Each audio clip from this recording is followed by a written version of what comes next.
Assalamualaikum warahmatullahi wabarakatuh. Auzubillahi minasyaitonirrajim. Bismillahirrahmanirrahim.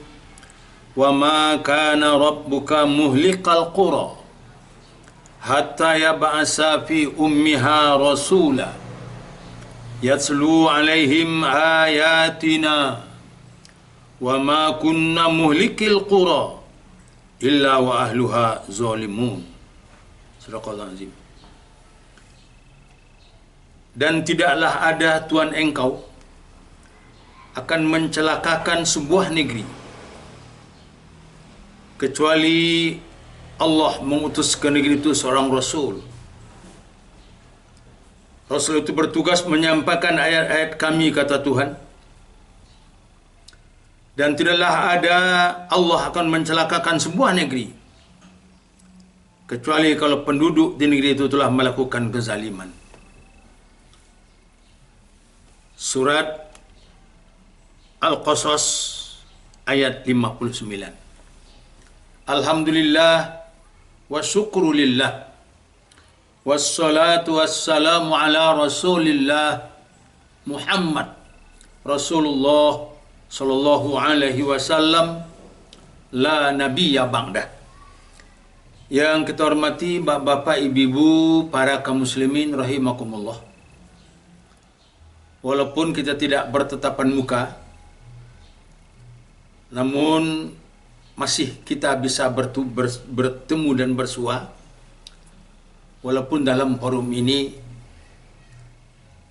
dan kita masih bersilaturahmi, masih bisa mendengarkan itu ceramah. Alhamdulillah. Ceramah kita pada saat ini berjudul Upaya Menghambat Amarah Allah. Kenapa Allah marah kepada kita? Barangkali karena kesalahan kita. Ya, salah satu di antaranya kita telah berbuat zalim kepada Allah. Kalau kita perhatikan ayat yang kita bacakan tadi, pasti Allah marah.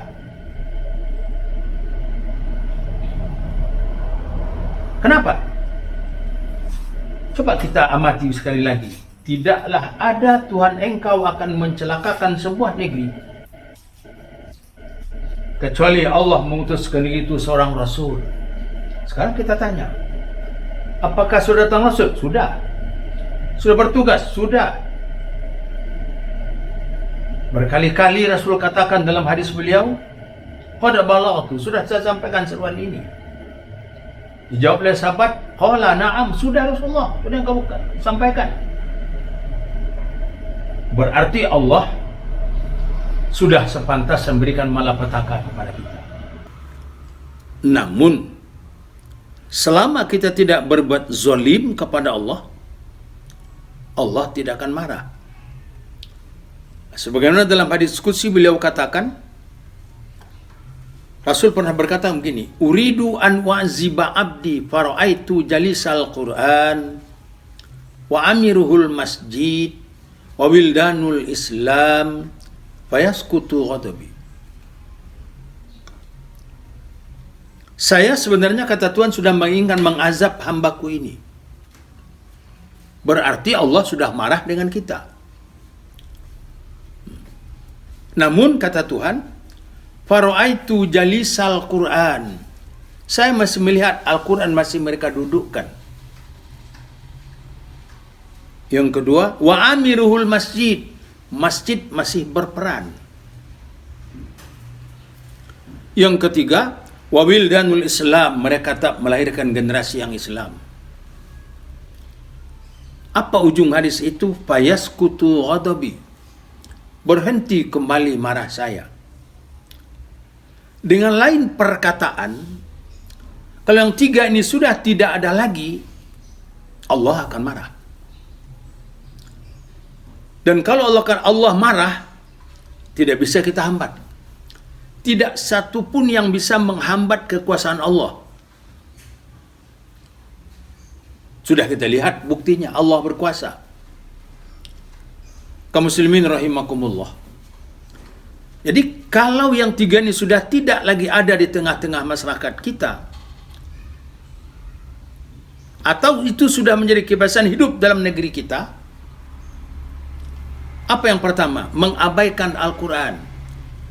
Pada pertemuan kita sebelum ini telah kita bicarakan berapa tugas kita kepada Al-Quran. Sudah jelas. Yang kedua, memakmurkan masjid. Mampukah masjid bina membina? Kita telah bina masjid untuk apa? Tidak lain dan tidak bukan untuk harapan kita menjadi amal ibadah bagi kita nanti kita terima di yaumul qiyamah. Belanja nanti sebenarnya. Kemudian, apakah sudah masjid membina kita? Kaum muslimin jangan berkecil hati pada bulan ini. Memang kita tidak mendatangi masjid, tapi bukan karena hati kita tidak mau. Jangan, itu salah tanggap. Bukan hati kita tidak mau ke masjid, tapi menghindari hal-hal yang ditimbulkan nanti akibat negatif dari persoalan penyakit yang saat ini. Bina membina, kita telah bina masjid, telah kita bangun bagus-bagus. Kemudian masjid juga membina kita. Kita datangi masjid untuk mendapatkan ilmu pengetahuan, mempersiapkan belanja yang akan nanti akan diterima di alam barzah. Lain tidak, ya sedekah jariah, boleh kita katakan demikian. Yang ketiga, yang menghambat amarah Allah ini, wawildanul Islam. Mereka melahirkan generasi yang Islam. Sudahkah setiap generasi yang kita lahirkan ini Islam? Memperjuangkan Islam, hidup dengan Islam, apapun juga perbuatan sehingga itu yang kita inginkan, Islam. Jangan anak yang durhaka, jangan anak yang melawan kepada agama, jangan anak yang tidak tahu sopan santun. Maka kalau kita tidak mempersiapkan ini, otomatis nanti Allah bukan main memberikan malapetaka kepada kita. Kaum muslimin rahimakumullah. Tidak dapat tidak, yang tiga ini perlu kita perhatikan seserius mungkin. Kita tekankan lagi. Pertama, harus berperan masjid. Yang kedua, Al-Quran harus menjadi pedoman dan pegangan tuntunan hidup kita.